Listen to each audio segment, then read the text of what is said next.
Class 10th के बच्चे देखिए, अगर आप बहुत अच्छे मार्क्स लाना चाहते हैं, 100/100 अगर करना चाह रहे हैं, तो इसके लिए बहुत सारी ट्रिक्स आपको सीखनी पड़ेंगी। आपके यहाँ क्वेश्चन नंबर एक्सरसाइज 8.1 में देखिए, क्वेश्चन नंबर 9th में क्या है, समकोण त्रिभुज ABC में कोण भी समकोण है। यदि tan A बराबर 1/√3, तब ज्ञात कीजिए sin A cos C plus cos A sin C का मान। और दूसरा उसमें निकालना है cos A cos C minus sin A sin C। तो ध्यानपूर्वक देखिए बेटा, इसमें क्या है कि समकोण त्रिभुज ABC है, ध्यान दीजिए, ये आपका समकोण त्रिभुज ABC है। दे रखा आपको समकोण त्रिभुज ABC में कोण भी समकोण कह रहा है, ये A और ये B और ये C दे रखा है। अब ये कहता है, क्या कहता है इसमें, कोण B बराबर कहता है कितना, 90 डिग्री है कहता है। अब क्या क्या कोण रह गए, एक कोण A रह गया और एक कोण C रह गया। लंबा सा क्वेश्चन है। मैंने आपको जनरली फॉर्मूला बताया था, sin A plus B equal to क्या होता है, sin A cos B plus cos A sin B। अब यहाँ पर B के स्थान पर क्या है, थोड़ी देर के लिए देखिए, C हो गया, क्या हो गया, C हो गया, तो ये भी क्या हो जाएगा, cos C, और यहाँ भी क्या हो जाएगा, sin C, है ना। जिसका हमें मान ज्ञात करना, सेम ऐसा ही है ना, sin A cos C plus cos A sin C। अब ये एंगल भी 90 डिग्री है, तो A प्लस C का मान कितना होगा, 90 डिग्री होगा ना।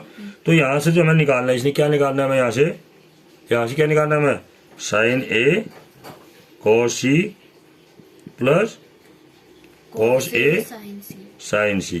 दैट मीन्स किसका मान निकालना है हमें, sin A प्लस C का मान निकालना है। ये तो हमें निकालना है sin A प्लस C का, और sin A plus C mean से sin 90 डिग्री हो गया, हुआ ना। और sin 90 डिग्री का मान कितना होता है, 1 होता है। यानी कि जब हम इसका मान निकालेंगे, किसका, sin A cos C plus cos A sin C है, तो इसका मान कितना होना चाहिए, 1 आना चाहिए।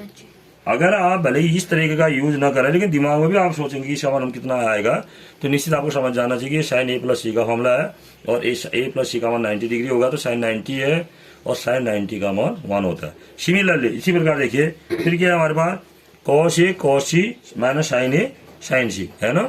cos A cos C minus sin A sin C किसका फॉर्मूला है, cos A प्लस C का है, cos A प्लस C का है। तो और A प्लस C का मान कितना होना चाहिए, 90 डिग्री। क्यों, क्योंकि एंगल B का मान 90 है, तो A प्लस C का मान भी 90 होगा, क्योंकि त्रिभुज के तीनों कोणों का जो कितना होता है, 180 होता है, 180 होता है ना।